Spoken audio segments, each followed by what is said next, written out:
Olá, estudante, tudo bem?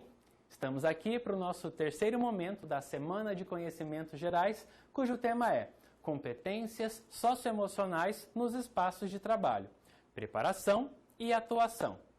E antes de conhecermos os convidados para a nossa mesa redonda, temos o final da trilogia dos 3 passos para a realização dos seus sonhos, trazidos aqui pelo nosso pró-reitor, William Matos. Vai daí, William. Olá, antes de mais nada, obrigado por me acompanhar durante essa semana, onde temos refletido sobre o tripé da realização. Preparação, ação e, finalmente, a superação. Nós precisamos de superação pelo simples fato de que, por mais que planejemos tudo e nos esforcemos, nem sempre as coisas saem como imaginamos. Imprevistos acontecem, dificuldades aparecem e cabe a nós reagirmos da maneira certa.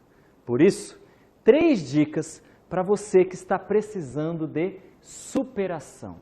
Primeira delas, saiba enxergar coisas boas em situações ruins. Saiba enxergar coisas boas em situações ruins.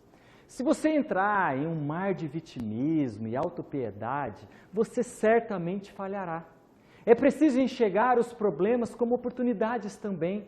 É uma oportunidade de autoconhecimento, por exemplo, onde podemos peneirar em nós mesmos o quanto nós realmente queremos concluir algo. É uma oportunidade de nos destacarmos também, já que a maioria das pessoas fica onde? Onde é confortável. Pare e pense sobre isso. O que de bom você pode tirar do momento que está passando. Segunda dica, encha-se de ânimo antes de tudo. Encha-se de ânimo antes de tudo. Uma vez ouvi um pregador dizendo algo que mexeu comigo. Ele dizia que todos os dias falava para sua filha que ela era especial, que iria mudar o mundo, que ela seria uma líder e que seria alguém espetacular. Depois, ele explicou que o desejo dele era encher ela com essas convicções maravilhosas para que no dia em que aparecesse algum menino interessado, ela não aceitasse ser vista como menos do que tudo isso. Fiquei pensando em como deveríamos fazer o mesmo com as nossas vidas. Talvez o que deveríamos fazer é nos encher de motivação, coragem logo cedo, antes de sairmos para enfrentar as batalhas da vida. Assim, quando algo geralmente que te desanimaria chegar e encontrará o seu coração já ocupado com a esperança e a coragem que você teve e saiu de casa pela manhã. Por isso, leia livros, veja vídeos de motivação, inclusive os meus, é claro. Converse com amigos encorajadores. Baixe aplicativos de frases motivacionais. Há muito a ser feito. Saiba que você sempre caminha para onde está olhando. Por isso, olhe para lugares certos. E terceira dica de hoje, saiba que vai valer a pena. Vai valer a pena. Sempre valerá a pena. Superação vem da palavra superatio, que significa passar por cima. Eu não sei do que você precisa passar por cima, mas eu sei que você é capaz, que vai valer a pena e que no futuro você agradecerá por ter acreditado quando ninguém mais acreditava. Como disse Henry Ford, estar decidido acima de qualquer coisa é o segredo do êxito. Que você esteja sempre decidido e que sua decisão possa superar qualquer dificuldade. Um grande abraço. Muito bacana esses 3 passos. Espero que nós possamos nos preparar, agir e também superar. E agora, para fecharmos a nossa Semana de Conhecimentos Gerais, o nosso terceiro momento, que é uma mesa redonda, onde nós teremos um diálogo com o professor Leonardo, da primeira palestra, a professora Juliana, da segunda palestra, e esse diálogo será mediado pela nossa professora Priscila Paixão. E o tema da nossa discussão é se conhecer e se relacionar colaborativo e propositivo no trabalho em equipes. Falamos sobre as nossas competências, essa nossa autoavaliação. Também discutimos sobre o processo de comunicação com as equipes e agora a gente vai unir o melhor destes dois mundos. Por isso, este momento de discussão trazido por essa mesa redonda. Eu espero e tenho certeza que você vai aproveitar e aprender muito. Então, vamos a ela. Olá, pessoal, tudo bem? Eu sou a professora Priscila Paixão e hoje nós estamos aqui para trabalhar com essa nossa mesa redonda, uma discussão muito bacana e que traz enormes contribuições, principalmente para o mundo que a gente está vivenciando hoje. Eu tenho aqui alguns convidados que eu trouxe para fazer parte e compor aqui conosco. Professora Juliana Lima, é professora da casa, da instituição, já faz algum tempo, também coordena os cursos do presencial e vem contribuir aqui com a sua formação na área de jornalismo, também faz doutorado na área de linguística e tem muito a contribuir para a gente com essa questão da tecnologia e das competências próprias para o século XXI. Seja muito bem-vinda, professora. Obrigada. Nós também temos aqui o professor Leonardo Pestilho. Tudo bem, professor? Tudo bem, Professor Leonardo também trabalha aqui com a gente já faz um bom tempo, atuando também no presencial na área da saúde. Ele é psicólogo, então também com doutorado na área, tem muito a contribuir. E também professor aqui da educação à distância, né? Eu sou coordenadora dos cursos de História e de Geografia e trabalho com a formação de professores. Sejam todos muito bem-vindos à nossa mesa redonda. E o tema de hoje é se conhecer e se relacionar, colaborativo e propositivo no trabalho em equipes.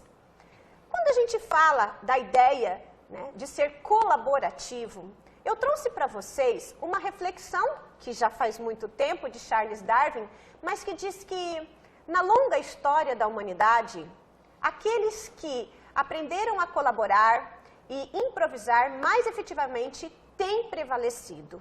A ideia de que a colaboração, sem dúvida alguma, a colaboração e a proposição fazem de nós pessoas diferentes. E a gente não pode deixar de citar o mundo VUCA. Certamente, alguns de vocês já tenham ouvido falar.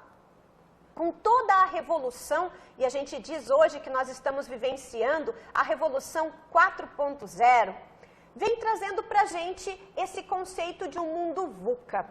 VUCA é uma expressão de origem inglesa, por isso a tradução aqui, mas o V de volátil, U de incerteza, o C de complexidade e o A de ambiguidade. Esse mundo hoje é um mundo totalmente complexo. Mas é um complexo que traz também para a gente a ideia de liquidez, né? É um mundo de incertezas, é um mundo que tudo se transforma muito rapidamente e essas transformações trazem para a gente inúmeras incertezas em todas as áreas, não é verdade, professores?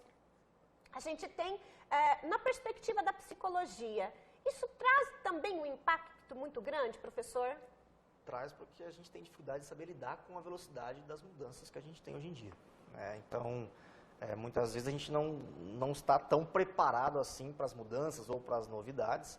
E, do ponto de vista psicológico, é isso que faz com que a gente, às vezes, venha a desenvolver, não por acaso, a OMS estabelece aí que o século XXI é o século das emoções, né? Então, a gente tem índices muito elevados de problemas psicológicos acontecendo na população, de todas as idades, desde crianças até os idosos, que tem sido uma parcela da população com desenvolvimentos significativos de ansiedade e de depressão, né, clinicamente diagnosticados. Então, essas mudanças muito rápidas tendem a fazer com que as pessoas, muitas vezes, não se preparam para conviver com tudo isso, né? No convívio social, nas questões tecnológicas, como a gente até já conversou um pouquinho antes aqui, isso tem um impacto do ponto de vista psicológico realmente muito sério em algumas situações. A gente tem que as pessoas que se adaptam muito bem, né, a essas mudanças mas ao mesmo tempo nós temos aquelas pessoas que têm um pouco mais de dificuldade. E é interessante para a gente pensar, né, professores, de que essas mudanças ou esse século, né, da ansiedade, da depressão, precisamente, as pessoas adultas precisam aprender a se adaptar a esse novo conceito, essa nova forma de viver. Já a criança, ela já nasce num mundo totalmente conturbado, um mundo de incerteza, um mundo volátil, um mundo que é totalmente complexo, e isso, sem dúvida alguma, traz muita incerteza também diante do que vai ser no futuro, diante daquilo que está por vir, né? Então, eles já crescem crianças adoentadas diante desse cenário. Tanto que a gente tem muita discussão hoje, né, pediatras falando muito sobre a exposição que essas crianças têm às telas, né? Tem até o termo, né, a exposição excessiva às telas. Hoje em dia tudo é tela, né? Computador, é celular, é tablet, a comunicação, né, se embasa muito nessa questão. A gente vive hoje muito conectado. Então, as crianças já crescendo muito nesse contexto, elas vão ter um pouco mais de facilidade de lidar com tudo isso, mas resta saber se essa facilidade em lidar com essa tecnologia, elas vão ser facilidades positivas ou negativas, né? Esse é o grande dilema. Daqui a 30, 40 anos, como é que essa tecnologia estará? A gente não sabe como vamos lidar com isso, né? Então, é a incerteza também de saber se essas crianças que já crescem, a gente fica às vezes, é muito bonito, né? As crianças já crescem e já nascem sabendo mexer no celular, no tablet, no computador. E lá na frente, né? O que isso vai, de alguma forma, resultar? A gente ainda não sabe. Esses tempos eu havia lido uma reportagem que me chamou muita atenção, que se comparassem as crianças que nascem hoje a um século atrás, crianças que nasceram no início do século XX, todas as nossas crianças já nasceriam superdotadas, se comparadas às crianças de 100 anos atrás. E isso, sem dúvida alguma, é o impacto, né, de todos esses estímulos. Professora Juliana, e na área da comunicação, o quanto isso afeta também esse mundo VUCA? O quanto isso afeta a comunicação, as relações que se estabelecem entre as pessoas? Hoje a gente vive realmente uma grande revolução na comunicação. Muitas vezes a gente percebe que estamos expostos a um volume enorme de informações, mas nem sempre a gente sabe o que fazer bem com elas, né? Sabemos utilizar bem as informações? Sabemos nos comunicar bem? Nós hoje temos inúmeras formas de comunicação, meios. A gente está realmente exposto à comunicação e pode fazer de qualquer jeito. Mas esse qualquer jeito é bom, é ruim? De que forma estamos fazendo isso e de maneira construtiva, né? Comunicar é uma coisa muito natural do ser humano, a gente sempre fez, né? Mas hoje a gente pode fazer de diversas maneiras. Quais maneiras escolher, de que forma a gente vai se comunicar de uma melhor maneira na sociedade? E hoje a comunicação, a gente percebe muito isso, ela é uma comunicação muito mais digital, né? Sim. As pessoas deixam muitas vezes de se relacionar fisicamente, o contato com as pessoas estão sendo deixados de lado. A gente percebe isso no meio social. Você vai num restaurante, as pessoas estão sobre uma mesma mesa, né, ali convivendo e todas estão no celular. Então, você vive como se fosse um mundo paralelo, Às né? vezes falando umas com as outras no celular. No celular, sendo que a gente poderia estar, né, e isso também provoca, eu entendo, que isso provoca um conflito de gerações. Porque para os mais velhos isso também é uma coisa mais difícil de lidar, porque ele tem que aprender a lidar com alguma coisa que desde muito cedo ele não sabia. Então, é um conflito de gerações. Já o jovem, ele acha que isso é uma coisa muito natural, essa forma de comunicação, né? Mas nem sempre é uma forma profunda de comunicação. É uma forma muito fácil, mas nem sempre significativa. Exatamente. E essa ambiguidade que a gente fala, né, desse mundo que hoje é tão ambíguo, tão complexo, aquilo que a gente entendia como moldes, daquilo que a gente entendia como uma sociedade mais sólida, mais consistente. A gente tinha sempre aquela convicção de que nós crescíamos, todo mundo já sabia o que ia fazer, como fazer, aonde ia chegar, ia constituir família. Então, tudo era muito sólido. Então, as pessoas pouco se desviavam do caminho que era traçado para cada um. Né? Dentro das famílias, dentro da sociedade, dentro da comunidade da qual fazem parte. Né? E hoje, algo que vem nos assustando são alguns dados que mostram, por exemplo, que a gente tem hoje 60% das crianças e jovens terão uma profissão que ainda não existe. Né? Então, isso sem dúvida alguma é um grande desafio, porque como eu vou preparar essa criança, esse jovem, para um mundo profissional que a gente não sabe qual é. Então, isso é algo preocupante. Um outro dado que eu acho que a gente pode trazer aqui, e que também nos afeta diretamente, até pensando na educação superior, é de que hoje também mais de 70% do que se aprende no primeiro ano da graduação, quando a gente sair daqui, também já está sucateado, aquele tipo de conhecimento já se transformou. Então, a informação, o conhecimento, ele se transforma muito rápido. Né? Então, como lidar com tudo isso? Você pensa que um curso de graduação dura aí 4, 5, 6 anos, e com a velocidade que a gente tem hoje de desenvolvimento, e a gente que trabalha com pesquisa sabe o quanto em um ano a ciência muda muitos conceitos em algumas estratégias. 5 anos de um curso, você precisa de se atualizar. Né? Digamos que você já está há 5 anos aí com alguns conteúdos defasados. Então, os cursos de graduação, a gente que convive no meio acadêmico, a gente fica todo ano tentando criar também estratégias para que as disciplinas fiquem mais atualizadas. Né? Então, não é uma tarefa das mais fáceis, não é tão simples assim a gente trabalhar com essa atualização, mas pensar que nós que trabalhamos com educação temos que imaginar que daqui a alguns anos irão existir profissões que a gente não conhece, é até estranho, porque a gente está acostumado a dizer, olha, os cursos formam para as profissões específicas. Né? Eu fiz um curso de psicologia para trabalhar com psicologia. Né? A professora Juliana fez um curso de jornalismo para trabalhar com jornalismo. Eu, particularmente, não trabalho com psicologia, trabalho com a docência. Né?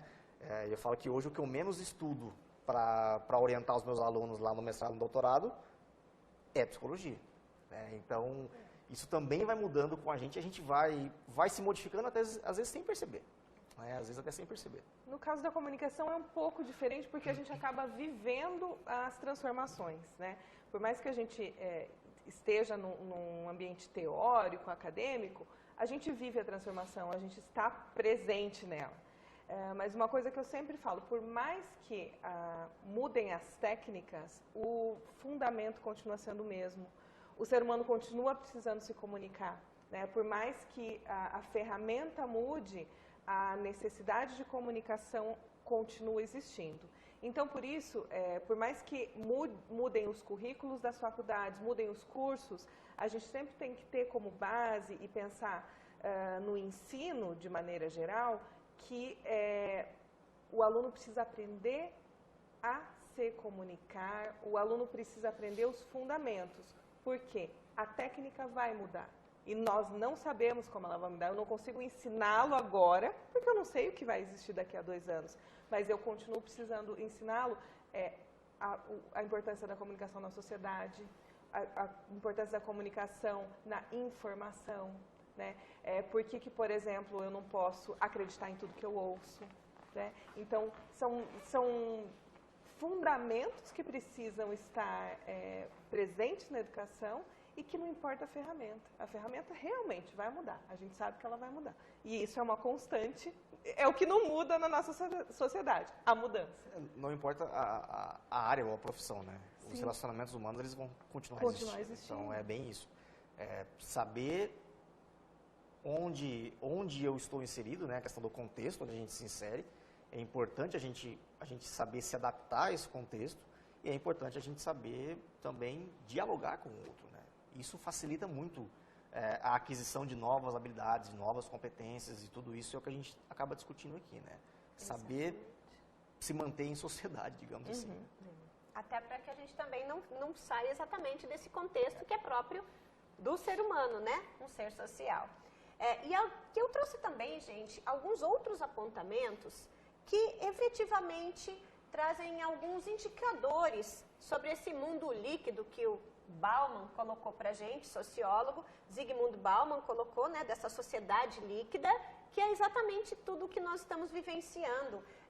E é importante, pessoal, a gente até colocar para vocês, aqui a gente está citando alguns referenciais teóricos, mas eles acabam muitas vezes convergindo para uma mesma ideia, ainda que no campo empresarial a gente tem uma vertente, no campo educacional a gente tem outra, mas todas elas como um alerta para as mudanças. Tá? Então, isso é importante até para que a gente não entenda assim, mas é todo um conflito. Não é um conflito de ideias, nem um embate teórico, mas no sentido de que nós temos aí diversos estudiosos que vêm apontando e alertando para a gente para as mudanças, né? Na área da psicologia, da comunicação, na sociologia, muito voltado também para as empresas. Então, aqui eu trouxe para vocês também alguns dados que dizem que as habilidades socioemocionais ajudarão a diferenciar o humano da inteligência artificial. Nós estamos falando desse mundo altamente tecnológico, estamos vivenciando a revolução 4.0, a inteligência artificial fazendo aquilo que o ser humano não precisa mais demandar tanto tempo, né? Então, o que a máquina faz, o que nós levaríamos, ele faz em segundos o que nós levaríamos às vezes anos para compilar um dado, então ela vem efetivamente para nos ajudar a viver em sociedade, a qualificar muitas das profissões. Mas o que nos efetivamente diferencia que um robô jamais tem a capacidade de fazer é ter esse controle, essas habilidades socioemocionais. Sem dúvida alguma, eu acho que isso tem que ser um grande diferencial para a gente. Mas se de um lado eu tenho essa certeza, a gente também tem, por outro lado, empresas, e aí nas mais diversas atuações profissionais, tá? Vamos pensar em empresas, em profissões que precisam desse novo perfil, né, de profissional. Então, ela tem a demanda. Né? E o recém-formado, ele também precisa se colocar no mercado. Né? O que acontece? Né? De um lado eu tenho a demanda, de outro eu tenho aquele que quer entrar, mas isso não se comunica. Né? Porque tem muitas pessoas que ainda acham que a inteligência artificial vai extinguir o trabalho humano. Será que isso é verdade, gente? Eu não acredito que vá substituir. Eu acho que ela vai mudar a relação que temos com o trabalho. Então, ainda assim, um robô ele pode executar muitas funções, mas ele ainda não pensa, né? Ele ainda não tem essa capacidade humana de pensar no... Assim, o robô pode pensar no que é... No preto e branco, não pensa no todos os tons que existem entre, né, não pensa no contexto, não pensa naquilo. Para mim, um grande exemplo são os aplicativos de tradução. Né? Quando você pega eu vou ler um texto, então o texto está em inglês, vou colocar num tradutor, ele vai se transformar num texto em português imediatamente. Ele se transforma, mas aquilo faz sentido? Aquele texto é adequado? Aquele uso daquela palavra está correto dentro daquele contexto? Não está. E ainda assim é necessário que o humano interfira naquele processo. Os humanos precisam também interferir também na criação e no processo de execução. Então, cada vez mais, o mercado de trabalho precisa de gente capaz de olhar para aquela tecnologia e dizer como eu vou transformar aquela tecnologia de maneira positiva. Né? de que ela não seja estanque, de que ela consiga se adaptar também às nuances de todas as relações e de toda a questão técnica também. Eu concordo, eu acho que mudar o nosso relacionamento com o ambiente de trabalho é diferente de substituir. Né? Então, é por isso que a gente tem discutido muito essa questão de desenvolvimento humano, né? Para que a gente possa se desenvolver e entender que as questões estão mudando. Né? A tecnologia está aí para nos ajudar. Eu procuro ser um otimista em relação à tecnologia, em relação aos avanços tecnológicos. Eu prefiro acreditar, e eu tenho trabalhado no sentido de acreditar que isso possa nos ajudar. Né? A gente tem uma das linhas do programa de promoção da saúde, que é a educação e tecnologia em promoção da saúde. Então, a gente tenta verificar o quanto essa tecnologia pode ajudar a gente a entender mais essas questões relacionadas à saúde. Né? Então, eu tento olhar realmente a tecnologia como uma forma de nos ajudar. É claro que a gente ainda tem muitas dúvidas, tem muitos problemas, a gente tem muitos erros relacionados ao uso da tecnologia, é óbvio. A gente também tem se desenvolvido junto com a questão da tecnologia, mas essa adaptação ela acaba sendo muito necessária. Tem facilitado muito a nossa vida, a questão tecnológica. Né? A gente tem que olhar para isso realmente como uma evolução muito importante. A gente está dentro de um contexto de ensino à distância, que é graças ao avanço tecnológico que é possível isso acontecer. Né? Então, a tecnologia tem ajudado muito em diversas áreas. Né? Então, isso é um ponto que a gente tem que levar em consideração, sim. Sim.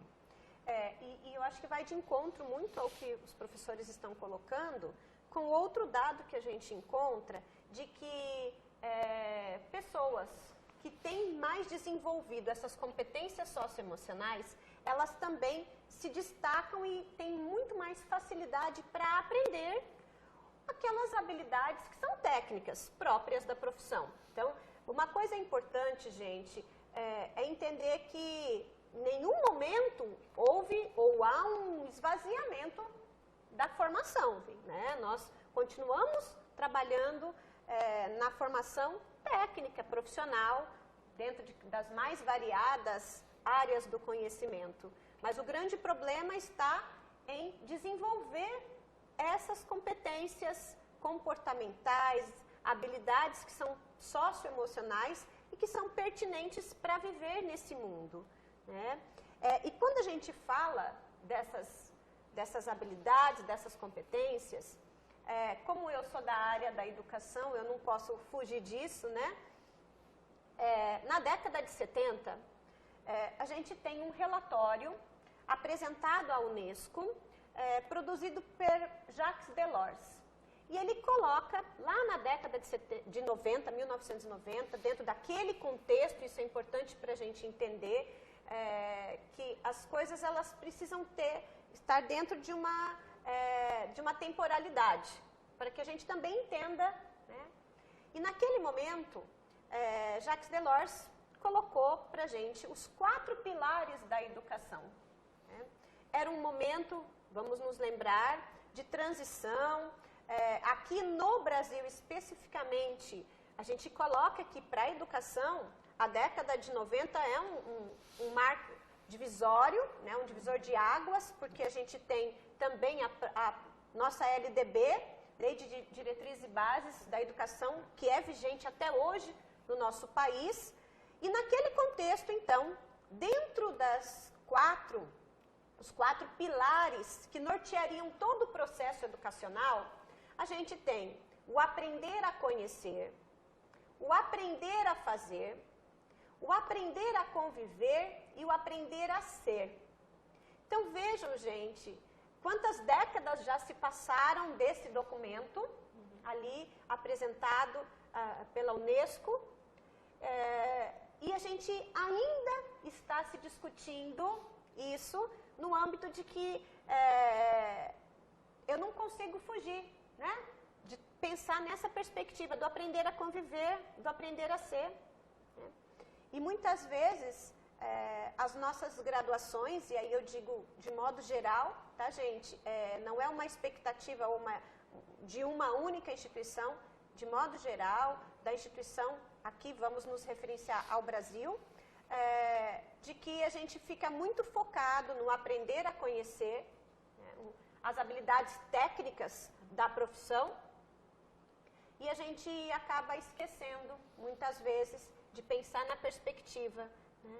De trabalhar com essas habilidades, do aprender a conviver, do aprender a ser, e também o aprender a fazer, no sentido não só o técnico do fazer em si, mas de como lidar com essas situações ou com esse conhecimento adquirido.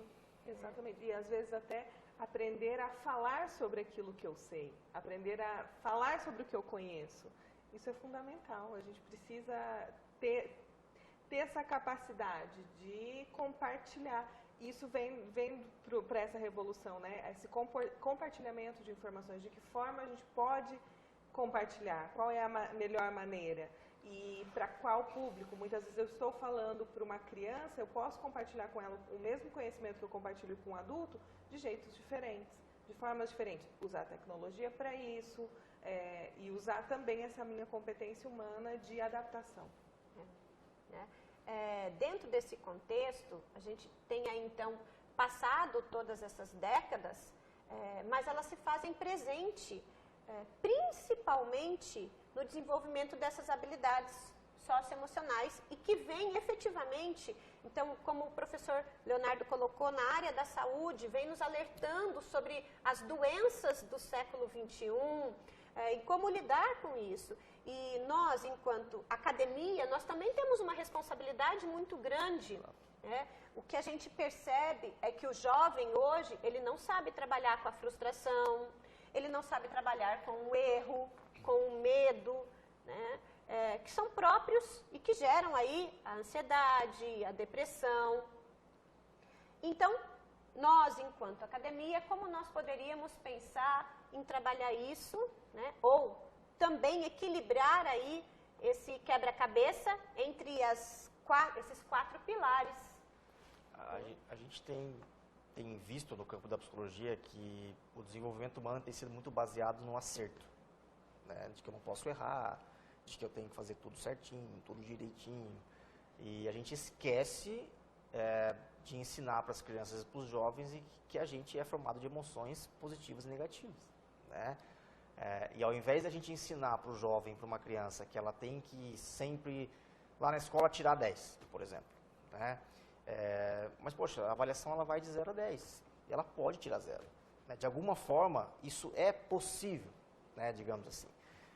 A dificuldade que a gente tem hoje em dia é fazer tanto os adultos a ensinarem as crianças de que isso pode acontecer e de que ela precisa aprender a lidar com isso, quanto as próprias crianças e adolescentes estão sendo bombardeados hoje com informações do ponto de vista positivo, de que tudo tem que ser perfeito.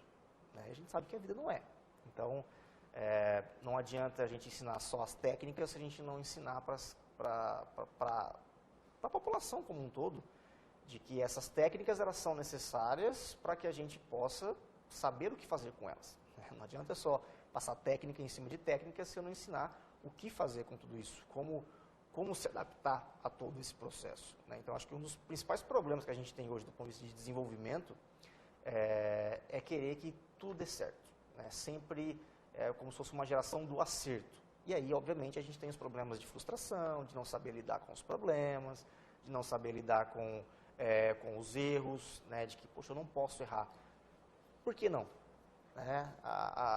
Qual é o erro? Vamos entender o que é esse erro, vamos entender qual era o contexto em que isso estava acontecendo. Então, acho que o nosso maior problema hoje é realmente ensinar de que nós temos os dois lados da moeda. Né, que a vida não é perfeita, que a vida não é só vitórias, e a dificuldade de lidar com os problemas tem crescido cada vez mais. Não por acaso a gente tem níveis elevadíssimos de ansiedade, porque as pessoas ficam ali preocupadas sempre com o que vão fazer e como vão fazer e que tem que dar tudo certo. A depressão acaba sendo resultado também de problemas de saber lidar com as questões do dia a dia. Né, então isso tem aumentado, para a psicologia isso é um problema, a gente tem discutido muito o que a gente pode fazer em relação a todos esses problemas que têm surgido cada vez mais. E eu acho que algo que nos traz essa preocupação, recentemente foi emitido no âmbito da educação a Base Nacional Comum Curricular. E a Base Nacional Comum Curricular, que passa a ser vigente no nosso país, em todas as escolas da educação básica, traz dentro das suas competências gerais exatamente esse equilíbrio das emoções.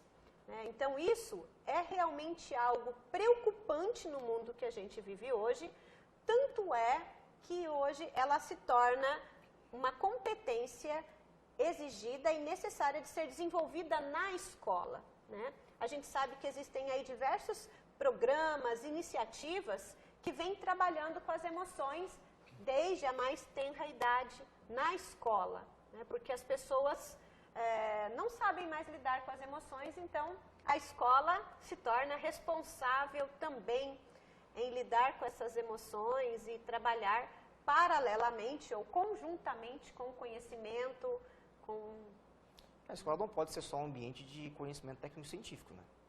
As crianças e adolescentes passam horas e horas ali dentro. Então, quando a gente trabalha com formação de professores, a gente fala muito isso, né?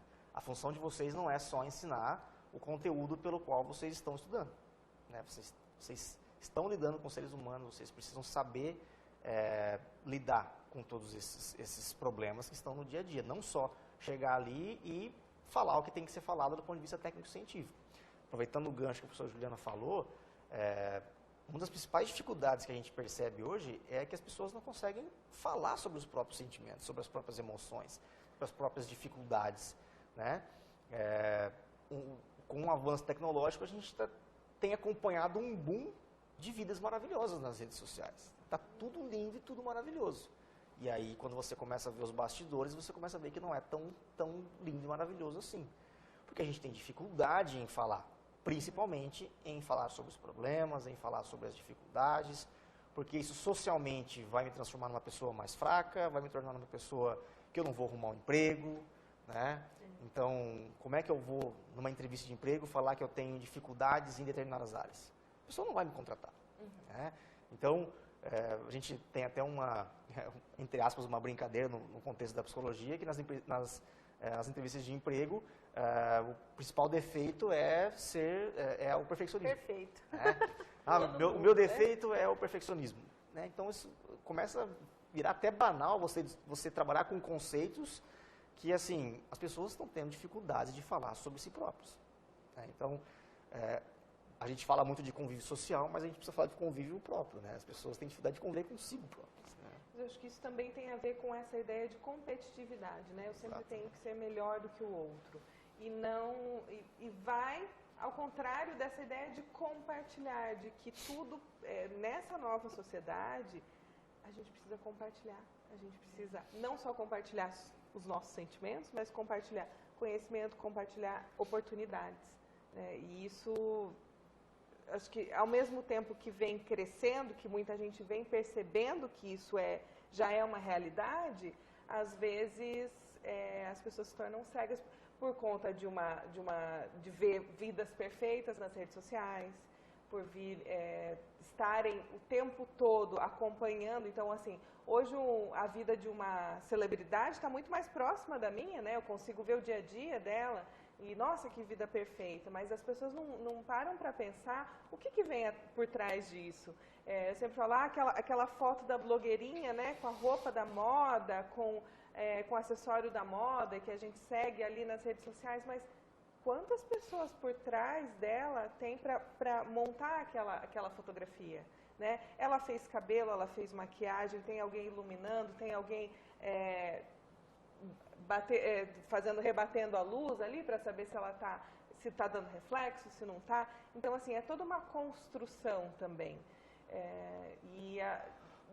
Principalmente os jovens estão muito expostos a isso, sem esse espírito crítico de será que isso é de verdade? Ou continua sendo, por mais que pareça verdade, continua sendo uma construção, né? E por isso as pessoas se tornam competitivas, né?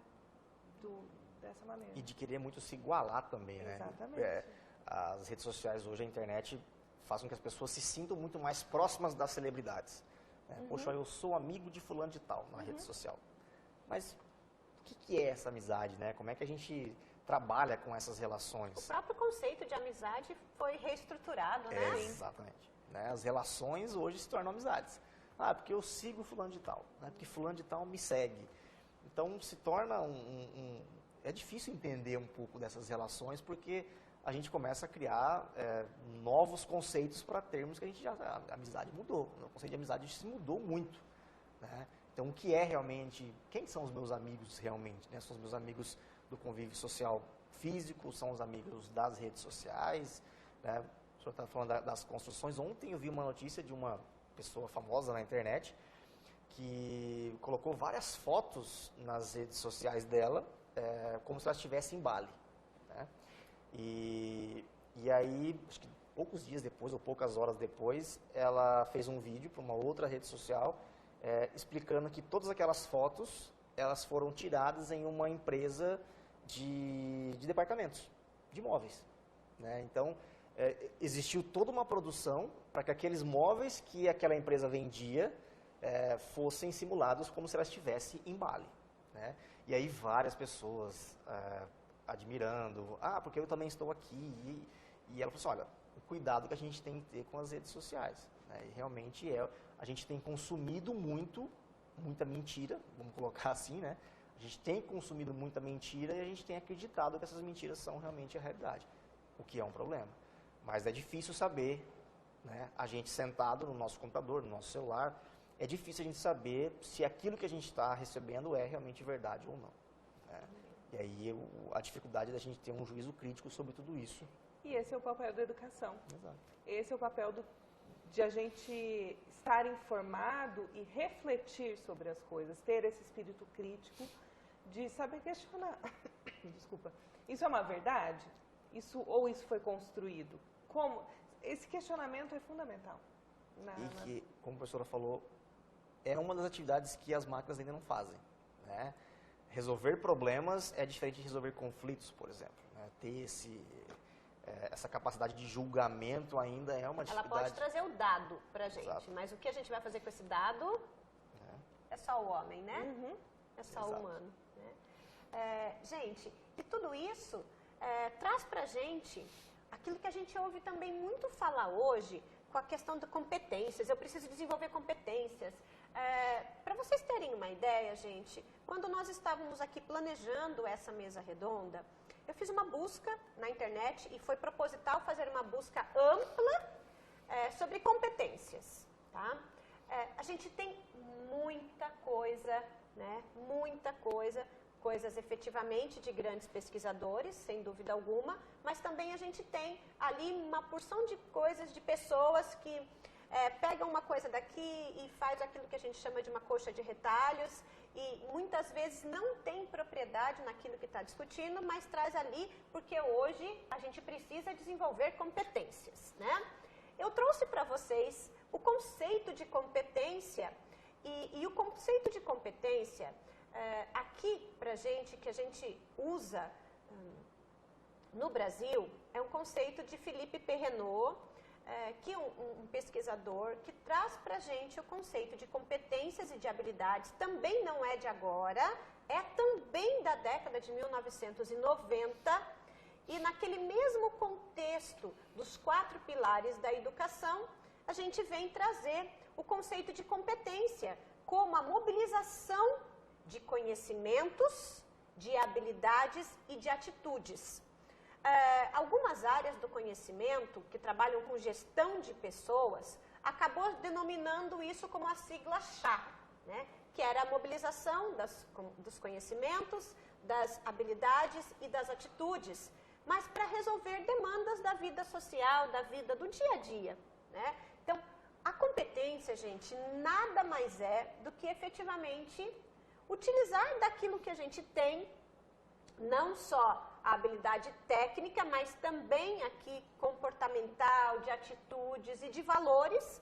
Quando a gente coloca aqui de atitudes, a gente pode agregar sim a questão dos valores, trazendo isso para a nossa vida na resolução de problemas, né? E isso acho que vai muito de encontro àquilo que a gente estava discutindo, como a gente não tem como desenvolver essas competências que são próprias, né, desse mundo, desse contexto do qual a gente está falando, né? Um problema é a gente achar que a gente vai desenvolver competências iguais, né? Que as minhas competências iguais às competências de vocês. Nós somos de áreas diferentes, trabalhamos com educação todos, porém as nossas competências elas são diferentes, né? Porque eu tenho características diferentes de vocês. Então, não adianta a gente querer criar um padrão também de que todo mundo tem que desenvolver determinadas competências. Não é bem assim. Então, quando a gente fala de competência, de habilidade, a gente precisa entender, eu preciso desenvolver essas habilidades, essas competências para quê? Né? Exatamente o que eu pretendo fazer com essas competências e com essas habilidades. Porque a gente precisa pensar sempre naquilo que a gente está realmente fazendo. Né? Qual é a nossa profissão, quais são as competências que alguém que trabalha com publicidade, com jornalismo precisa desenvolver. Né? Alguém que trabalha, por exemplo, exclusivamente no ensino à distância precisa desenvolver. Então, são situações que a gente precisa tomar um pouco de cuidado com essas exigências. Né? Porque a gente tem que desenvolver habilidades e competências. Ok, mas quais habilidades e quais competências vão ser úteis para mim? Né? Eu vou utilizar essas habilidades, essas competências para quê? Né? Até porque também cada pessoa aprende de um jeito. Algumas pessoas aprendem melhor lendo, outras ouvindo, outras assistindo alguma coisa. Então, essas competências são trabalhadas de jeitos diferentes, porque também as pessoas são diferentes na forma de aprender. E também do resultado do aprendizado ali. Nós crescemos em ambientes diferentes, nós crescemos em contextos diferentes, o que faz com que a gente seja pessoas diferentes. Então, lidar com as diferenças não é tão simples, não é fácil lidar com as diferenças, mas a gente precisa entender que eu não preciso ser igual às outras pessoas. Eu preciso ter as minhas habilidades, eu preciso ter as minhas competências, e saber reconhecer isso diminui e muito, né, aqueles problemas relacionados à dificuldade de lidar com o nosso dia a dia. Né? Isso tende a gerar menos ansiedade, isso tende a gerar menos preocupação. Então, a minha adaptação vai ser muito mais fácil se eu souber entender o que eu preciso desenvolver nesse momento. Né? É tudo muito volátil, a gente precisa constantemente desenvolver novas habilidades e novas competências, mas eu preciso entender assim, qual é o momento exato que eu preciso desenvolver essas habilidades e essas competências. Perfeito. E para tratar exatamente disso, a gente vai falar agora um pouquinho para vocês a respeito dessas competências, que é exatamente aquela mobilização dos conhecimentos, das atitudes, das habilidades, dos valores para o século XXI. Como o professor Leonardo colocou, aqui, pessoal, a gente elencamos algumas dessas habilidades, dessas competências, para serem discutidas. Tá? Elas não se limitam nessas, assim como elas também não são específicas de uma área ou de outra. Certamente a gente pensa na questão da adaptabilidade. E por falar em adaptabilidade, ela é a primeira competência que a gente trouxe para discutir com vocês, exatamente porque essa adaptabilidade entender que as competências, por mais que sejam ensinadas para todos de uma mesma maneira, ou sejam desenvolvidas, cada pessoa vai precisar adaptar isso à sua realidade, correto, gente? Sim, com certeza. Na área da linguagem, por exemplo, a gente sempre diz, na escola a gente aprende uma gramática, a gente aprende o que é certo e o que é errado na ortografia, mas na vida real a gente precisa usar essa ortografia super correta o tempo todo? Ou a gente pode se adaptar às situações? Quando eu estou falando com os meus amigos, eu falo de um jeito, eu uso gíria, eu uso construções que nem sempre são certinhas, né, que não são gramaticalmente corretas, mas no ambiente de trabalho, como que eu falo? Como que eu vou me direcionar a alguém que seja o meu coordenador, o meu diretor? Como que eu vou escrever um e-mail? Eu vejo, é muito engraçado, assim, pessoas de uma certa idade sabem se relacionar bem por e-mail, mas de repente um jovem, nem sempre ele não sabe escrever um e-mail. Isso são também habilidades de adaptação. A gente precisa aprender qual é a linguagem adequada para um certo momento. Né? E isso é uma competência bem interessante, você saber como agir, como falar, como se vestir numa situação específica. E essa adaptabilidade, então, ela tem uma relação direta com qualquer área, né? Sim. Eu gostei muito, professora, quando você coloca essa questão da comunicação. Sim. E como isso é muito forte entre os jovens, que muitas vezes não têm o discernimento, na comunicação especificamente, sobre o trato, né? O trato com o outro. Então, para eles, tudo pode ser tratado da mesma maneira, independente se eu estou falando com o presidente da República ou se eu estou falando com o meu colega. O chefe de mano, né, de velho. Então, é perfeito, muito bom, muito boa a sua colocação. E quando a gente fala em adaptabilidade, então ela se remete a qualquer faixa etária, correto? Então a gente precisa estar pensando em se adaptar ao novo também, né? E eu também coloco, gente, que a adaptabilidade, ela é uma competência própria realmente. Eu me lembro que quando a gente iniciou aqui a educação à distância, a professora Juliana, acredito que não tenha conhecido, mas o professor Leonardo conheceu, uma amiga nossa, uma professora, que era uma senhora, né? Então, na época, ela era uma senhora, a professora Nozella, o professor Leonardo lembra, e ela, então, na época, era uma senhora. Então, a educação à distância, para a gente, era algo muito novo, né? Porque tudo que é novo causa medo, né, gente? Causa um certo receio. Isso é próprio do ser humano e é como o professor Leonardo falou, faz parte. E a gente precisa aprender a lidar com o novo também. E aí, ela foi a primeira a falar, não, eu quero ser professora da educação à distância. Então, assim, ela veio para o estúdio, ela fazia coisas que o jovem, né, que era totalmente tecnológico, muitas vezes o professor jovem tinha receio de fazer, ela veio, enfrentou e demonstrou exatamente a capacidade de se adaptar ao novo, né, de se adaptar ao novo, a um novo contexto. Então, ela é cabível a todas as faixas etárias e nem sempre um tem mais facilidade do que o outro, não necessariamente, né? Sim. Mas é essa capacidade realmente de se adaptar dentro dos vários contextos. E a adaptabilidade, ela se torna muito mais fácil quando a gente reconhece que ela é necessária, né? E não adianta a gente forçar alguém a se adaptar a um contexto que ela não tem a motivação para isso, né? Então, é óbvio que nem todo professor que dá aula no presencial vai vir para o EAD e se adaptar. Sim. Eu tenho colegas que já vieram, deram aula e falaram assim, nunca mais. Ponto. Né? E ok, né? Digamos assim, ok você ter essa dificuldade e não conseguir se adaptar. A gente não precisa se adaptar a tudo que é novo, né? Tem algumas situações que não são para mim, né? Então, a adaptabilidade, ela precisa ser muito bem pensada sobre se eu realmente preciso daquilo ali, se eu realmente vou me adaptar a este novo que está na minha frente ali. É o se conhecer. Quando eu me conheço, eu tenho condições de me adaptar quando necessário, né? Exato. A segunda habilidade que nós trouxemos aqui para vocês é a resiliência. Aqui não está numa ordem de prioridade, tá, pessoal? A gente trouxe efetivamente apenas para que a gente pudesse trazer algumas referências para vocês, mas sem dúvida alguma, no mundo hoje, a resiliência é uma habilidade que precisa ser desenvolvida. Nós que trabalhamos com a educação, nós também temos uma enorme preocupação. Eu sou professora desde muito cedo, né? Eu falo que a minha formação inteira sempre foi voltada para a docência.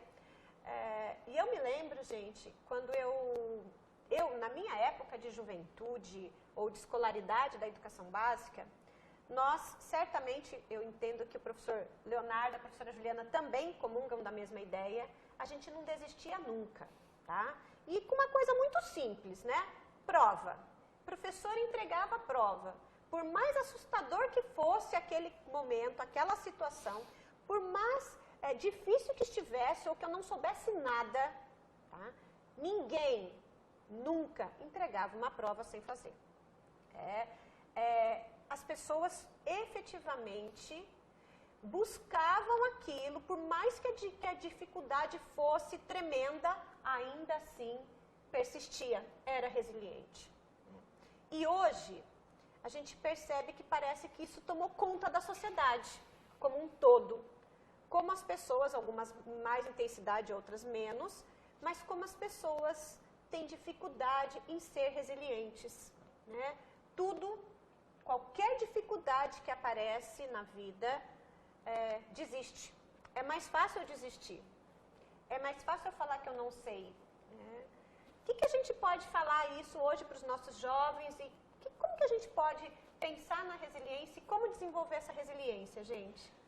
Olha, do ponto de vista da psicologia, a gente tem a discussão da resiliência muito próxima às capacidades que eu tenho de resolver os meus problemas, né? A gente pega lá desde a etimologia da palavra resiliente, né? De uma mola que se expande, depois volta.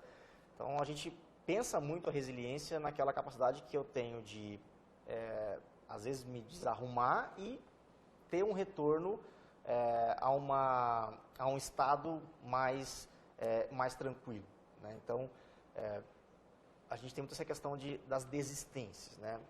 Por que as pessoas desistem muito, ou a gente fala, as pessoas desistem muito mais fácil hoje do que antigamente? Muito também pelas diversas possibilidades que se tem pela frente, né? Então, assim, eu posso entregar uma prova em branco porque eu sei que eu vou ter uma outra oportunidade, né? Então, isso tudo é uma questão que as pessoas têm pensado. Como a gente tem hoje muitas oportunidades, se torna, entre aspas, aí, mais fácil você desistir de algo e tentar, né? E a desistência também precisa ser pensada como uma característica assim, é possível, não é possível, né? Eu preciso insistir até quando nessa situação? Mas o grande ponto que a psicologia discute da resiliência é realmente desenvolver as minhas próprias capacidades de resolução desses problemas para poder realmente voltar num estado mais tranquilo, mais de homeostase, aí, que eu possa conviver e continuar com a minha vida de forma mais tranquila. É isso, né?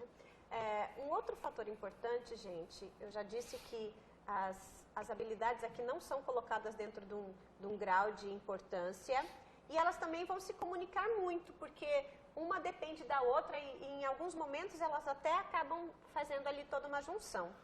A terceira habilidade que nós trouxemos a vocês é a empatia, tá? A capacidade de se colocar no lugar do outro. No mundo que a gente vive hoje, no mundo da diversidade, isso vem sendo resgatado, né? A gente entende que por muito tempo isso não era uma premissa e hoje ela vem sendo colocada e cada vez se tornando mais forte a capacidade de colocar no lugar do outro, do respeito às diferenças. Isso também, vocês acreditam que isso também torna uma pessoa melhor socialmente quando ela tem essa empatia?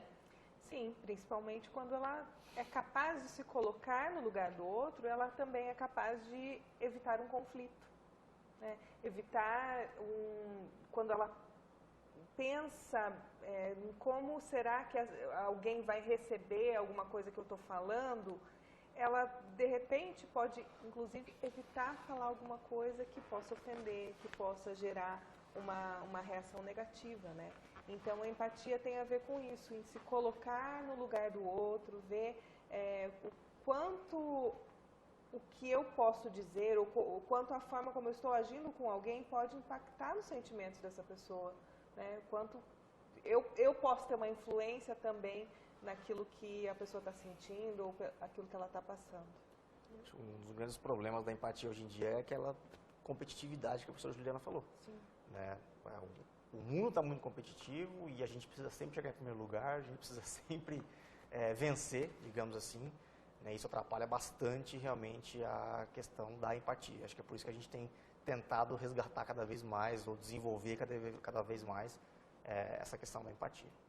E é um tanto contraditório tudo isso, né? Porque, por um lado, a sociedade ela é competitiva, até por conta do sistema político-econômico que a gente vive, que faz exatamente com que eu tenha que ser melhor que todo mundo, eu tenho que estar à frente, porque senão eu sou jogada fora do mercado. Então, qual que é o meu diferencial? E isso faz com que muitas vezes o outro tome situações de que, para eu ser melhor que o outro, eu preciso atropelar o outro, né? Em contrapartida, a gente tem essa necessidade do desenvolvimento da empatia, né? A gente tem a necessidade, no mundo do trabalho, de trabalhar coletivamente, né? A gente vive num mundo, né, e o homem, o ser humano, ele se destaca dos outros animais exatamente pela capacidade que ele tem de viver em sociedade, de agir dentro dessa sociedade, né? Então, é um tanto contraditório, efetivamente, porque, de um lado, eu tenho, né, algo que me impulsiona a ser diferente, fazer melhor que todos, né, até para eu me destacar naquilo que eu faço, e do outro lado eu tenho essa perspectiva de que eu preciso aprender a trabalhar em equipe, né? Inclusive aqui é o subtema da nossa discussão, né? Então, como que eu preciso? Eu tenho que trabalhar em equipe, eu tenho que respeitar a opinião do outro, eu preciso me colocar no lugar do outro, né? Eu não posso deixar que sempre o meu posicionamento, a minha ideia prevaleça sobre os demais. Então, como desenvolver essa empatia, né? Que também a ideia de ser colaborativo. Então, como que eu posso contribuir, né, dentro das várias posições que cada um exerce? E quando a gente fala dessas posições, gente, em todas as áreas, tá, do conhecimento, a gente sempre vai ter uma hierarquia dentro das várias profissões, né? E nessa hierarquia, então, como trabalhar num processo colaborativo, sempre respeitando o outro, a posição, né, para que efetivamente se torne algo eficaz, né, o trabalho em equipe, a colaboração. Eu acho que isso tem também muito a ver com a gente pensar no quanto a gente pode ganhar com a colaboração do outro. Por mais que, pode ser, né, nesse mundo competitivo, pode ser que se eu fizer tudo sozinho, vou ganhar elogios, vou ser elogiado, meu trabalho vai ser muito elogiado, mas será que se eu contar com a ajuda de outras pessoas, esse trabalho não vai ficar melhor? E eu acho que parte também de uma mudança de paradigma, uma mudança de visão, de que o mundo hoje é colaborativo. Se a gente não colaborar, a gente vai chegar a uma destruição, a gente não vai construir, a gente vai destruir, né? Então, parte também dessa mudança de visão, de que colaborar pode tornar um resultado final melhor, né? E compartilhar também, isso e se a gente pensar no quanto isso está influenciando os negócios hoje em dia, a gente tem espaços de trabalho colaborativos, por exemplo, né? Os coworkings, espaços em que as pessoas compartilham o mesmo espaço, mas não só o mesmo espaço, compartilham suas capacidades, suas habilidades, juntam suas habilidades para, de repente, entregar um serviço completo para um cliente, por exemplo, né? Então, isso tudo é uma mudança de visão, né? Essa colaboração é uma mudança de visão nesse mundo competitivo que a gente vive. Eu acho que a colaboração é o ponto mesmo, né? A gente entender que nós não estamos sozinhos no mundo, a gente não faz nada sozinho.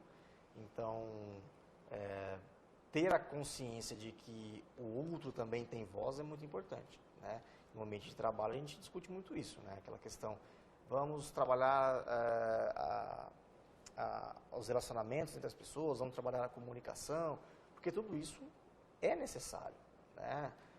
A competitividade existe? Ela existe, ela faz parte do nosso dia a dia e a gente tem que transformar essa competitividade no mais saudável possível, né? Então, toda a competitividade, ela precisa também, ela passa por uma colaboração, né? Então, esses espaços colaborativos se tornam espaços muito interessantes para a gente desenvolver essas habilidades, essas competências de empatia, de colaboração, né? Isso é bem importante mesmo.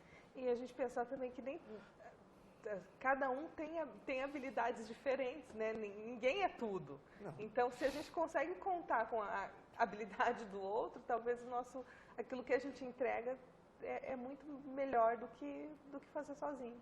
Perfeito. E a nossa quinta habilidade é uma habilidade que, sem dúvida alguma, precisa da nossa reflexão, que é a criatividade. Se a gente também for fazer uma análise histórica, né, o homem, o ser humano, ele é criativo por natureza. A gente pode perceber, uma criança muito pequena, ela se encanta com qualquer coisa, ela pega uma caixa e transforma num brinquedo, ela pega a formiguinha que está passando, ela é criativa, né? Ela é criativa por natureza. O que acontece é que a escola, né, num dado momento, ela precisou fazer com que todos pensassem da mesma maneira e essa criatividade ela foi sendo podada dentro da escola, tá? E isso, pessoal, não é só a nível de Brasil, nós estamos falando aí em nível mundial. A gente tem, então, uma perspectiva de que todo mundo tem que fazer igual, todo mundo tem que fazer bem feito, e a criatividade foi sendo podada, né? O que aconteceu é exatamente o que a gente vê hoje, pessoas que não têm a capacidade de criar, ou de inventar, de ser disruptivo com aquilo que é novo, com aquilo que é diferente. Ou pensar o que sempre pensou, a gente até brinca que é pensar fora da caixinha, né? Agora, a expressão é pensar sem a caixinha, né? Então, por um tempo houve aquela necessidade, vamos pensar fora da caixinha. Agora, a moda da vez é pensar sem a caixa, né? Ou seja, eu não tendo ali como que eu posso fazer. E envolve a criatividade. Como que a gente poderia pensar em desenvolver a criatividade? Nós estamos aqui conversando com pessoas adultas que certamente passaram por um processo de educação dessas que foi moldado para não ser criativo. E aí eu me vejo hoje no mundo do trabalho, né, no mundo social, mas também no mundo do trabalho, que exige criatividade o tempo todo. Como que eu consigo desenvolver essa criatividade? É uma tarefa difícil, né? Não sei, será que a gente tem resposta para isso? Não sei se a gente teria uma resposta muito fechada, mas essa criatividade tem muito a ver com a necessidade que eu tenho, né? Por exemplo, dar aula na faculdade na sexta-feira à noite. Você precisa ser muito criativo para conseguir, de alguma forma, captar a atenção desses alunos, para que eles fiquem ali, prestem atenção, consigam entender o que a gente está falando, né? Então, quando a gente fala de criatividade, não é criar algo físico e material, né? Então, a gente cria muito dependendo das nossas próprias necessidades. Então, nós precisamos ser criativos no momento de dar aula. Nós precisamos montar nossos slides, nós precisamos buscar informações, nós precisamos trabalhar com a nossa linguística, como é que a gente vai trabalhar com a linguagem, o que vai se adaptar melhor àquele público. Então, assim, a criatividade não necessariamente vai resultar em algo material, né? Mas essa criatividade tem muito a ver também com a nossa capacidade de nos desenvolvermos a partir de uma necessidade, a partir de uma motivação que a gente tem, né? Eu acho que criatividade não tem a ver com criar algo que não existe.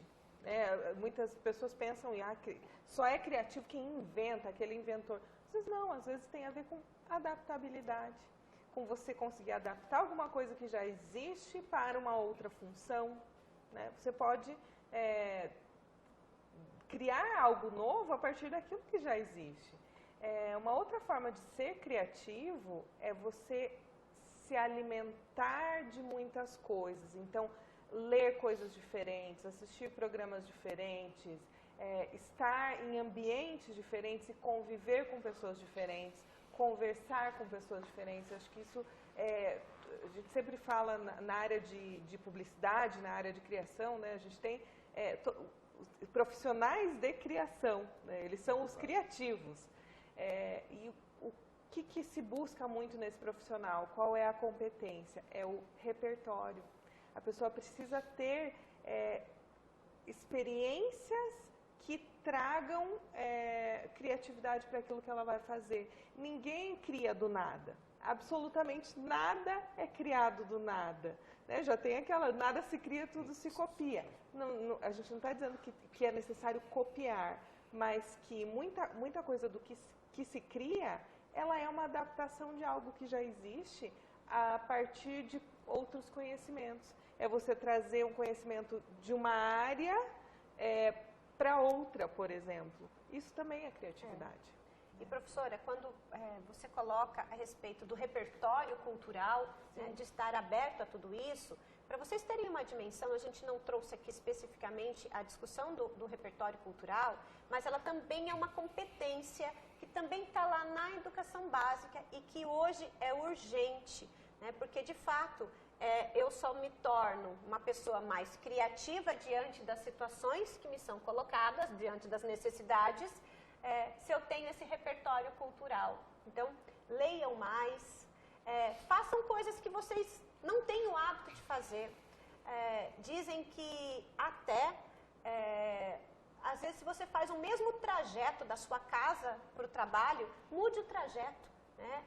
Isso vai trazer para você um repertório cultural diferente. Às vezes a gente pode dizer assim, ah, não, imagina, só mudei o trajeto. Não, vai mudar o outdoor que você vai ver, vai mudar as pessoas, vai mudar os espaços dos quais você vai passar. Então, isso é ampliação de repertório, né? Ah, eu só assisto filme de terror. Então, passa a assistir um filme de comédia, né? São coisas simples do dia a dia, mas que desenvolve. E mesmo a leitura, você não precisa ler só aquele livro chato, você não precisa ler aquela literatura do início do século passado, ler quadrinhos, ler contos, ler poemas, tudo isso vai construir aquele seu repertório para que você possa trazer outras, criar a partir daquilo que você já conhece. Exato. E quando a gente tem isso aí, a gente também se torna muito mais propositivo, não é verdade, gente? O que também aqui é a nossa habilidade também de ser prepositivo, né? No sentido exatamente de uma análise mais... a gente tem uma capacidade de análise, né? Eu acho que isso é, sem dúvida alguma, uma outra habilidade que não fazia parte do nosso repertório. A gente, talvez uma área ou outra específica, mas essa atitude muito mais analítica diante dos fatos, ela não fazia parte de todas as áreas do conhecimento. Eu digo isso, gente, por mim, tá? Na área da educação. Eu, desde muito cedo, como eu disse a vocês, sou professora, fiz o antigo magistério, fui para a área da docência, licenciatura, e eu não aprendi a ser analítica, né? A ter uma atitude muito mais de análise do contexto para uma tomada de decisão. Porque muitas vezes, quando a gente tem essa capacidade de analisar, né, criticamente um dado, uma informação, um contexto, isso dá para a gente também uma tomada de decisão mais acertada. Então, eu acho que num ambiente de trabalho, ser propositivo também envolve essa capacidade de desenvolver essa atitude muito mais analítica, de entender realmente, vamos entender o que está acontecendo para uma tomada de decisão mais eficaz. Porque até o mercado de trabalho antigamente não era voltado para isso, né? Era tudo muito mecânico. Então, você não precisava pensar, você não precisava propor nada, né? Você não precisava ter ideias sobre o que você está fazendo. Então, hoje em dia a gente precisa desenvolver muito essa característica porque o trabalho em grupo ele é muito importante. Então, a gente precisa trabalhar com pessoas e estimular as pessoas a serem mais propositivas. Nós precisamos ser mais propositivos porque o momento do mecanicismo já foi, né? A gente precisa realmente olhar para a nossa sociedade, para o nosso mercado de trabalho, para a nossa educação com uma forma um pouco mais criativa, mais propositiva, né? Tentando sempre trazer isso para um ambiente mais adaptado às necessidades que a gente tem no dia a dia. É isso, perfeito. Professora, algum comentário? Acho que ser propositivo tem tudo a ver com criatividade. Sem dúvida. Né? Você propor alguma coisa, mas também acho que tem a ver com coragem, com você ser capaz de assumir que alguma coisa pode dar certo, né? Você ter essa capacidade de seguir em frente, pensando que alguma coisa pode dar certo. Tal coisa é inovador. É inovador, mas pode ser que no final a gente tenha um bom resultado. A coragem, bacana, bacana, professora. E é uma habilidade também que Sim. a gente pode pensar que precisa ser desenvolvida hoje, né? Porque aquela pessoa que tem medo de errar vai ser menos propositiva, né? Exatamente. Então, a gente fica nesse dilema, será que eu faço, mas se der errado, né? É um dilema. Né? E por fim, pessoal, a gente tem ainda a recapacitação, né? Hoje também se usa muito essas expressões em inglês.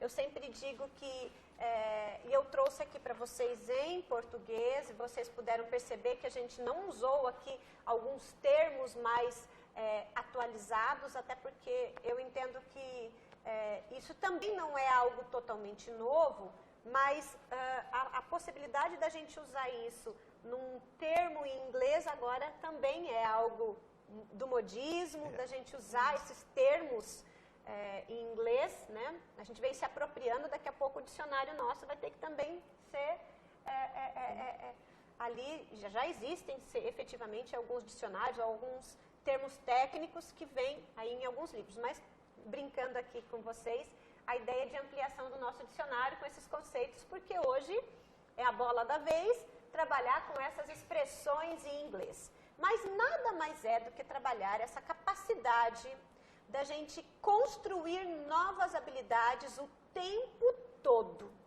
A gente precisa efetivamente pensar que o tempo todo, né?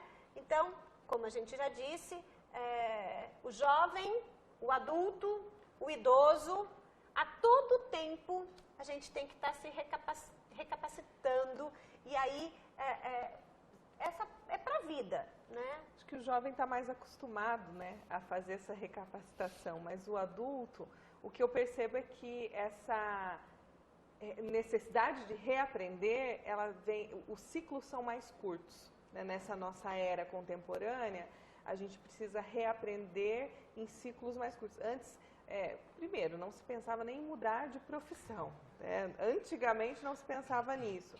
Mas em algum momento, trabalhei 15, 20 anos numa empresa e agora vou mudar de área e tal. E hoje a gente tem que fazer isso com uma rapidez muito maior, né? Talvez os jovens estejam um pouco mais preparados para isso, mas mesmo assim, eles têm que estar... Essa ideia de que a gente não sabe tudo e que a gente sempre está aprendendo algo novo. E que a gente tem condições de aprender, né? Acho que esse é o grande ponto, né? É acreditar que nós temos condições de aprender novas habilidades, de desenvolver novas competências, né? Acho que parte muito da gente, né, sentir que é capaz de fazer isso. E olha, para a gente só ilustrar aqui o quanto isso é possível, né, em todas as idades, eu não sei se vocês viram, tem 2 senhores nos Estados Unidos que estão fazendo o maior sucesso. Um senhor tem 88 anos e o outro tem 102 anos, e eles produziram um álbum de músicas, e um é compositor, o outro faz a melodia, e começaram agora, tá? Se reinventaram, né? Já na idade avançada, ali, olha, 88 anos, o outro 102, e eles dizem o quanto isso trouxe vida nova para eles, né? Essa capacidade. O aumento da expectativa de vida faz com que a gente tenha muito mais capacidade de desenvolver novas habilidades, novas competências, né? Acho que esse é um ponto para se pensar também. E algo, gente, muito importante que vale aqui, gostei muito quando a professora colocou a ideia dos ciclos, de como os ciclos têm se encurtado, tá? Pesquisas também mostram pra gente que há algum tempo atrás, as pessoas tinham uma única profissão e exerceriam aquela profissão por toda a vida, tá? Hoje, a probabilidade das pessoas mudarem de profissão pelo menos uma vez na vida passa de 50%, né? E cada vez, a tendência é cada vez ser mais, exatamente porque os ciclos são mais curtos.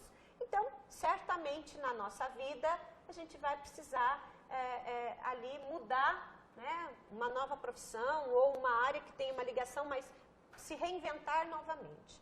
Então, a gente precisa estar se construindo novas habilidades e se reinventando o tempo todo, né? Porque a gente brinca que a gente aprende para a vida e por toda a vida, né?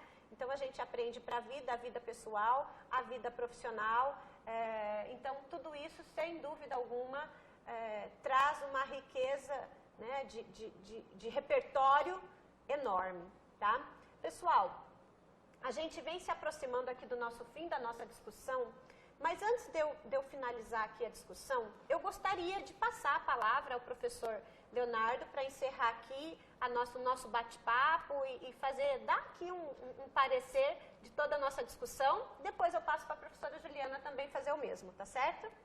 Bom, primeiramente eu agradeço o convite, professora Priscila, para vir aqui, né, conversar um pouquinho sobre essas questões tão atuais como o desenvolvimento de habilidades e competências socioemocionais. É um prazer estar com a professora Juliana também aqui. O que eu tenho para deixar depois dessa nossa discussão, né, puxando aí a sardinha para o lado da psicologia, né, que é a minha área de formação, esse desenvolvimento de competências e de habilidades que a gente tanto busca, né, isso precisa ser feito de uma forma muito individualizada.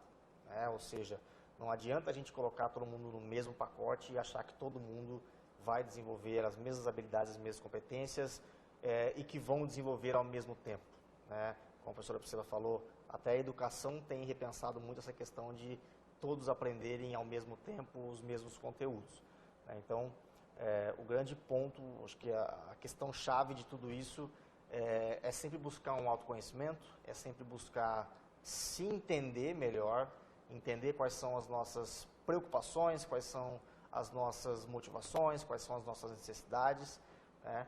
Só a partir do autoconhecimento é que a gente consegue, de alguma forma, entender um pouquinho mais do outro também, né? Antes de falar de empatia, eu preciso me conhecer primeiro, antes de tentar conhecer um pouquinho o outro, né? Então, buscar esse autoconhecimento constante. Em cada situação da nossa vida, a gente vai ser exigido de uma forma muito específica, então a gente precisa entender quais são os ambientes que a gente está inserido, né, quais são os contextos, entender que eu preciso me adaptar a esses ambientes a cada dia, a cada momento, né, e só através desse autoconhecimento é que a gente consegue realmente desenvolver competências e habilidades que sejam de boa qualidade aí para que a gente possa conviver no dia a dia, seja no trabalho, seja socialmente, seja na educação. É isso. Perfeito. Professora Juliana? Também agradeço muito esses momentos com vocês. Sempre é fundamental a gente conversar, ter opiniões diferentes sobre assuntos que são tão importantes para a formação das pessoas, para a formação do aluno nesse momento de transformação, da revolução 4.0 que a gente sempre fala, né? Também puxando a sardinha aqui para a minha área, eu vou falar da comunicação e de como é importante a gente ter uma atitude de reflexão em relação àquilo, à informação que a gente consome, né? Aquilo que a gente está lendo, ouvindo e compartilhando com os nossos amigos. É sempre importante a gente pensar no quão construtiva está sendo aquela informação e de que maneira eu posso trabalhar melhor a comunicação nesse mundo em que a gente é bombardeado o tempo todo por informações. Então, essa atitude de reflexão é sempre importante. Leiam, busquem sempre uma variedade naquilo que vocês consomem de informação, para que vocês possam ser capazes de fazer essa reflexão nas atitudes e na forma de se comunicar em todos os momentos, né? Em casa, no trabalho, no mundo acadêmico, é sempre fundamental. Então, muito obrigada. Perfeito. E aí, pessoal, para a gente finalizar, eu trouxe para vocês uma citação que eu acredito que resume aqui todas as nossas discussões. É do autor do livro Pequeno Príncipe. Acho que quem não leu ainda, ou já ouviu falar, não é verdade, ou já assistiu filme, desenho, enfim, né?